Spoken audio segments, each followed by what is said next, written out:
to be afraid of when it comes to grants. You don't have to be a grant writer. Anybody can write grants. If you're passionate about grants and what your project is, you can write a grant. If you are a grant writer, that's great. I know we have some of those out there too. But I have a lot of people tell me I'm not a grant writer. You don't need to be a grant writer. Anybody can write a grant. With the grants that I do mostly are the LSDA federal grants. Library Services Technology Act gets this money through the Institute of Museum and Library Services. So everyone will talk about LSTA and IMLS. The South Carolina State Library administers those grants. So federal money comes to the state and then down to the local level. Right now we're working on the fiscal year federal funds 19. That gets confusing for people, but there's all different types of grants that libraries can get. Currently, the South Carolina State Library has grants for impact grants. Some of you are familiar with those. They're bigger grants. We've done some bookmobiles, some STEM centers, some just bigger projects. I'll talk about those a little bit more later. We also do summer reading grants that some of you have received in the past or are familiar with. We also have tuition grants that not everyone knows about, but with the tuition grants, we have some resources set aside for people who are already working on their master's degree in library sciences, and we'll pay for a portion of that after you've spent a little time on your own investing in it. So generally, if people have taken about 9 credits, then we'll help with some of that. None of these grants are guaranteed. They're all competitive. So I talk about them as if you've gotten them, but you might not have. We also have what we call CE and travel grants. We will send people to go to conferences they've never been to before. We have planning grants and mini grants. Those are general grants that we have here that libraries can get. But that's not the limit on grants. There's lots of other types of funding. Some people are familiar with the Dollar General Literacy Foundation, Bright Idea grants, different technology grants. You can get a grant from any type of corporation or donations from those corporations. You have to find those. There are databases that you can use to help search, but sometimes it's a matter of a local corporation will have their national headquarters in your local area, so they want to give back. Some corporations are required by their mandate to give back to the community a certain percentage each quarter or each year. If you ask, you can find those. It takes a lot of work to find the people who have the money, but you will find certain aspects of untapped territories of money that's out there. There's different foundations that have grants, and some places actually do book donations. So it might not be a grant, but they'll give you books. These are just some varieties of different types of things that are out there, and they all have different requirements. Some of the other types of fundings require that you be a 501c3, that when you're applying for grants, there will be different types of criteria you have to meet to get the grant. And a 501c3 is an IRS tax status that says you are a nonprofit. If you are a nonprofit, some people will give you more grants, and some libraries are not nonprofits, so they figure, how can I get these grants? If you have a nonprofit to work with you, like your friends group, they can apply on behalf of you on your behalf. So they can partner with you and actually apply so that you can get ones that you might not qualify on your own. I know that some of this stuff sounds confusing, and we will probably have more time for questions at the end, but I will continue. If you have questions, let me know. But we're going to go on to the actual grant application. Every grant application is different. The grant application is your project plan. The documentation is a document that will help you get organized as much as it helps, like the state library or some other grant institution, understand your project. It's your plan. There's lots of different tips that people can follow, and some of the different things that we all need to make sure that we are doing is following the instructions. You're going to hear that a lot today. It seems like it's intuitive, but sometimes people get so excited that they skip through things and they go back and they think they're going to go back and finish something and they miss something. So you really need to be organized. You need to follow the instructions. Don't assume that your reader knows what you're thinking. You think everyone knows how great your library is and all the wonderful things you're doing, but they might not.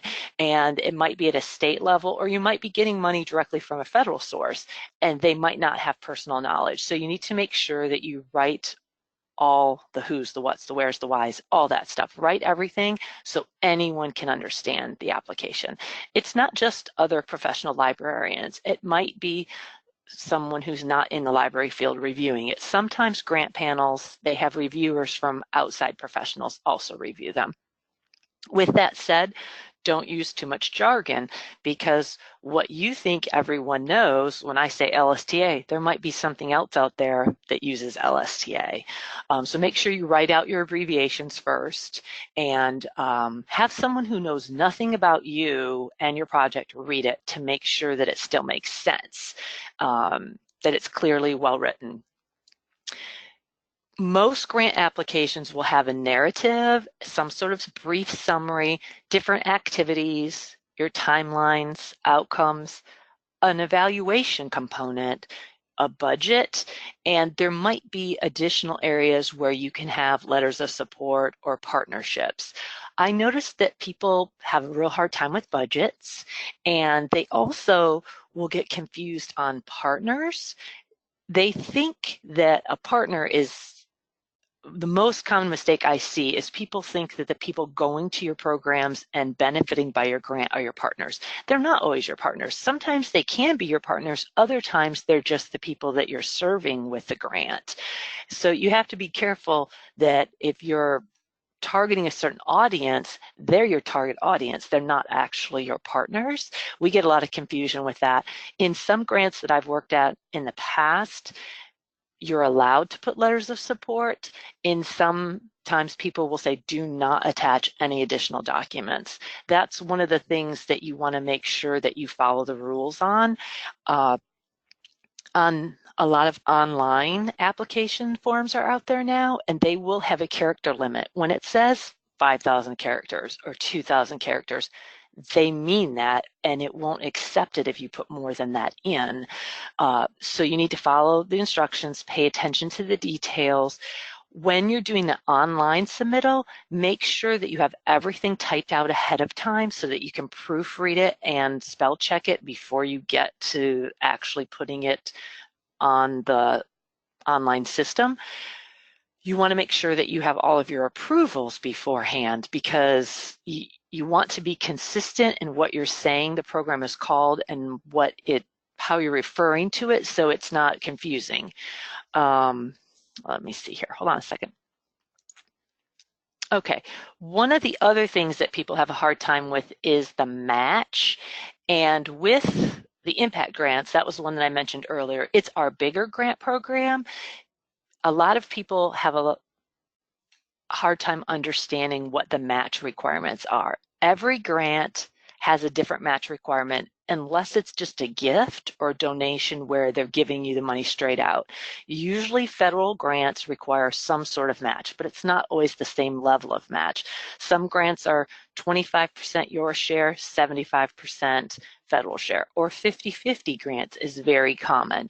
The LSTA grants that we use in South Carolina are 66% federal and 34% match. But a lot of people get confused on where that number is calculated from. The total project is the entirety of the project, and the match is the 66% of the total. And the match is the 34% of the total, and the federal portion is 66% of the total. A lot of people try to do the 34% of the federal, but it's really 34% of the total and 66% of the match. That's one of the most confusing things that people deal with is their budgets and the different line items of what's allowed. I didn't actually put a full budget on here because we're just talking about grants in general, not any specific grants. If you have questions about that, you can always ask the person that you're applying to. Are there restrictions? Is there something that may be allowed or not preferred? One of the items that this is a list of generally not allowed costs. And I'm not sure, is everyone still there? Can everyone still hear me? I'm getting an error message.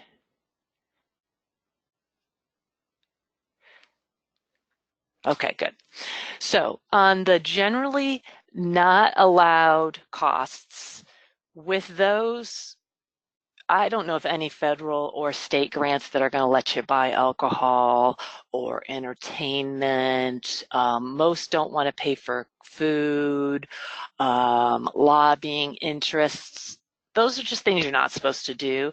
And everyone always says, oh, but we pay for entertainers on some of our summer reading grants. That's not the same as entertainment. Entertainment means here, like you took people out to a baseball game and you showed them a really good time. So some of these things have asterisks by them, which means there may or may not be it's generally not allowed except for in a certain experience or case-by-case scenario. Let's see here, hold on. The other thing that I was going to talk about with budgets are when you get a budget, there'll be different line items and we'll say personnel or supplies or materials or even equipment. That's a big one too. Equipment means different things at the state level than the local level than the federal level. The federal government considers anything that's over $5,000 a piece of serious equipment, and you have to go through a lot of rules and regs to get equipment over $5,000. At the state level, we consider computers equipment or small things can be equipment. So sometimes how we define things is not the same as how the person that you're getting the money from defines things. So I always say if you have a question on that, that you should ask, what does equipment mean? What does supplies mean? What is your definition of personnel? Some grants will pay for personnel. With the LSTA grants, we don't pay for personnel. It's something that is very hard to track if you pay for personnel, so we've chosen we'll pay for other items instead of the personnel costs. There's always an exception to the rule, and I'm sure someone could tell me, oh, we had a grant once and we paid for personnel. We did, and we have, and there are those very rare exceptions where we have had people that we paid for, temporary people or contract people or a third party service that was provided. But we generally don't pay for a lot of personnel through our grants. Also, so you turned in your grant, you've got your application done. Now what do? This is one of those things where most grant managers will send you some sort of acknowledgement that says, thank you, we received your grant, we are now processing it. You're going to generally get that in an email if you send an online. Some are automated by the computer system, some are sent by the person who receives and checks the emails. Most everybody is going to give you an acknowledgement. If you do not receive the acknowledgement, you should follow up. Grant people don't want to be annoyed, but they want to know that you sent that in. And I never personally find it annoying if someone calls and says, did you get that email I sent? I have had instances where an email didn't go through. I'd rather you call me and ask or email me so that something doesn't get lost. It's okay to check. But what happens is there's always a lot of hurry up and make the deadline and then wait. So you want to turn it in, and then you have to wait patiently. Sometimes it can be a lot longer than you think, because you might not be the only one who turned in a grant. There might be 100 people competing for 25 grants, or there might be 25 people competing for 2 grants. It's always a lot more than you think, and they all have to be reviewed and processed and determined and approved before you get that notice. Another thing is, sometimes in the grant processes, you will get a second request where they say, we like your idea, but we have additional questions. That's always a good thing. People think it's a bad thing, but it's not. If you get a call back or a second call, it means they loved your idea enough to ask you more questions. They're not going to, in that case, you didn't get a no, you didn't get a yes, but you gotta provide more detail. Always take that very seriously, because it generally means that you are in the running, but they haven't quite made the decisions yet. So moving on, I got the grant. Now what do I do? For those of you who've had a grant before, I explained the hurry, wait, hurry, wait. That happens during this, that happens again once you get the grant. What you will get usually some sort of grant award, and there is some sort of follow-up usually on your end. Sometimes there's signatures that need to be signed, assurances, certifications, documentations. Some of the bigger grants will even have manuals that says, I will follow every rule for the rest of my life and give you my firstborn child. Not exactly, but it feels like that when you're signing them. So make sure that you sign everything, get it turned back in on time, and once you get everything turned in, make sure you keep copies of your application and your award and all project documentation. You also at some point get notification on how to acknowledge the grant funding source. There's usually a long version and a short version. It will be something along the lines of, this project was made possible by this one's LSTA with IMLS through South Carolina State Library. Sometimes the short versions will just say, this was made possible by, or you can also get approval to just use the logo. In the corner here, I have the logo where I use it with my LSTA grants to make sure that everyone knows it's South Carolina and it's IMLS. Both items are included in the logos that I use on the documents I send out. I have noticed that sometimes we'll have local projects that will put their logo over top of our logo. Make sure you don't do that either, because you want to make sure that if anybody asks about the project later, everyone, all the partners have equal credit. If you have another partnership or if you have multiple grants using together, make sure that you document and acknowledge all of your partners in the project. All right. So if you are getting a grant, it's usually money. You need to keep all of your receipts. You need to follow the instructions. Most of our grants are reimbursement only. That means you spend the money, you turn in your receipts, and then you get reimbursed.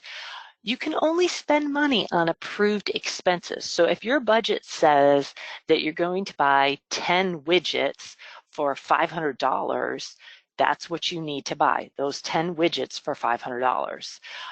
If you come in and say, I found super cheap widgets that are now, I can buy twice as many widgets for half as much money, you generally want to ask permission for that. It seems like it's such a good deal that you should do it anyways, but different grants have different requirements. Some only let you do the outcomes you said you were going to do, no more, no less. Others will reward that behavior. Oh, you saved money. We want to give you more money. So you always want to get approval before you change your scope or before you change your expenses within your grant. Keep all your receipts, follow proper procurement procedures. I've also had people tell me, it's grant money, I can do whatever I want with it. That's not true. You need to use your local procedures. If they have rules that say you have to do the bids, you need to follow those bids. If they don't have rules, then you need to follow the state and or the federal guidelines. It's not free money. It's money that comes with a lot of strings attached. When in doubt, ask if you're unsure, because you don't want to have to pay the money back, or you don't want to get at the end and someone says you can't have that money because you didn't follow the rules. Moving on. Grant reports. All grants have reports. Federal grant money will not be given out without documentation. They need that at the state level and the federal level to continue funding the programs. At the end of every grant cycle, a large report is due at the federal level that is shared with anybody who wants it to have that information. So you are going to be doing quarterly reports, interim reports, status reports. They have different names, but they're the same thing. You need to, again, follow the instructions, keep yourself organized, include as much detail in the reports as possible. Don't assume that the grant manager knows what you're doing at your library. Sometimes they can get the libraries confused or the projects confused if they're managing a lot of similar projects at the same time. You want to be able to write your reports so that people understand what you're doing. I always tell people include photos. Photos are worth 1,000 words. They are so able to share in an easy way that really gets the point across.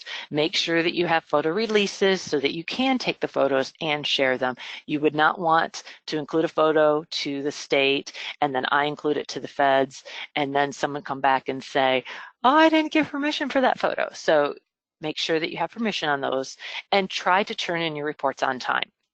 If you can't turn them in on time, ask for permission and ask for a time extension. If they can give you a time extension, they will. Sometimes they've already built in all the time that you have and there is no extensions. So it's better to ask than not to turn in something. Most people will try to give you more time if you have a legitimate reason, and just make sure that you ask permission on that one ahead of time. Grant closeout, there's always going to be a final project report. Sometimes the grant reports will be included with the final invoice or the reimbursement request. Sometimes it will be after, but you need to make sure that you also do that on time and include all the information. Sometimes people will ask for what seems like the same thing more than once, but it's because we're cutting and copying those reports into different areas. It might be an annual report, it might be a year-end report, it might be an accountability report. So sometimes they need a short summary here, but they need a long detailed summary somewhere else. At the end of your project, you're going to think you're done and that's it. That's actually not the end of the project. If you got a federal grant, then you have to follow proper records retention. And each federal grant has a slightly different records retention period, but it is going to be longer than your state or local county requirements. In the exist with the LSTA grants. The current LSTA grants are actually part of a 5-year cycle. Within that cycle, after the project is done, if it's the beginning of the 5-year cycle or the end of the 5-year cycle, the time for records retention doesn't start until the very last project is done and the very last project of the very last 5th year. So if you got the project in the first year of the 5-year cycle, your records retention is longer than someone who got it at the end. Current grants, I think, that we're doing are having to keep their stuff till 2025, I think. And it seems like a really long time, but keep all the information, keep the application, the awards, the invoices, the outputs, what product did you produce? Keep copies of those things. It's okay to keep them scanned online or in a paper file, but don't just send them to the garage or the basement or the attic and not mark them to say when they can be destroyed. Because if there's an audit during the records retention period, the time will continue and it'll be a few more years if there's an audit during the records retention. What if you don't get a grant? That is something that we get a lot also, and it's it's the reality of doing grants. You don't always get every grant that you apply for. I always encourage people to try again, and think about maybe why you didn't get the grant. Maybe you missed all the deadlines and you weren't on time, and the person might have been really nice and said, sure, no problem. But sometimes it can count against you.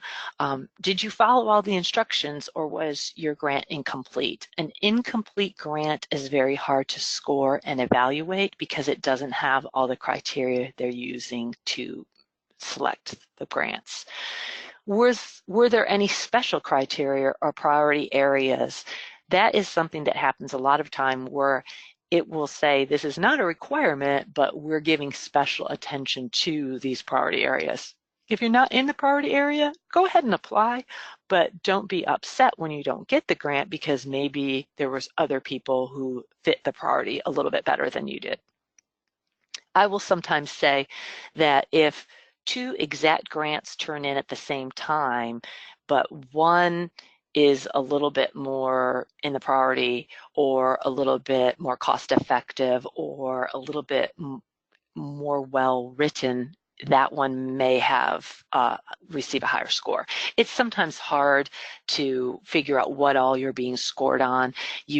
Some grants that I've worked on in the past actually do a score on your past management of grants with that state agency. We have some state agencies that give you a score based on how well you managed your previous projects. We don't do that here, but some grants agencies do that. Also, you can ask for feedback. It's a hard conversation to have, but I recommend having it. Ask if there's suggestions for improvement. Maybe there's something that you completely missed or that you could have done better. Most grants administrators will take the time to meet with you, have that conversation, and go over areas that you could improve. Although it's a difficult conversation to have, I recommend doing that. It's not always the highest priority the minute the grants are announced, because everybody's calling, why didn't I get mine? Why didn't I get mine? But take the time to follow up after the fact and say, could you help me? Most people are willing to offer help. Here at the state library, I use a very hands-on approach and help people in any way they need. I should have mentioned this earlier, but when people are applying for grants and they're early on in the process, if they want to ask me to look at a draft, I have no problem looking at drafts, and I know that other grant people will do that too. The day it's due is probably not the day to ask for help because everybody is going crazy in the last few minutes. But a week or two before it's due, if you call and say, hey, can you look at this? My budget doesn't make sense. I think I'm missing something. Most people will help you with that. I'm just trying to think. There was something else I wanted to say. Okay, does anybody have any questions? I talked a lot faster than I intended, so I'm actually a little bit ahead of schedule. I apologize for that. But does anyone have any questions that they have?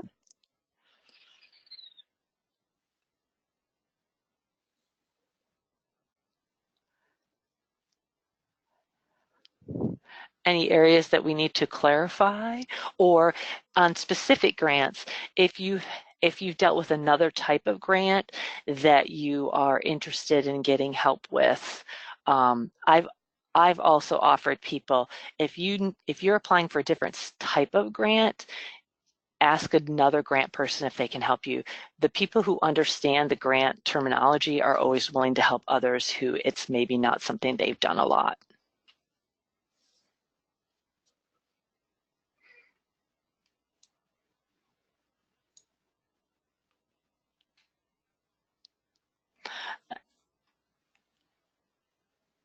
And I just wanted to say thank you. And if you have, my contact information is also on the screen. You can call me at any time. It's 803-734-0436. And my email is also on there also. And I just wanted to thank you all for spending the time with us today. Thanks, Wendy. That was fantastic. I'm going to share my screen. Give me just one second. Okay. Oops, meant to do that earlier. I wanted to point out that we do have another webinar next month, September 26th at 2 o'clock. You can register for that on Facebook or the library's website, and I'll also send out another reminder email. This one is on Refresh Your Library Social Life using social media to engage users. And we're going to have 3 people, both from public libraries and academic libraries, talking to us about using social media to engage library users. And they'll be teaching you how to learn more about social media best practices, tips and tricks to improve outreach and increase participation, and strategies for social media assessment.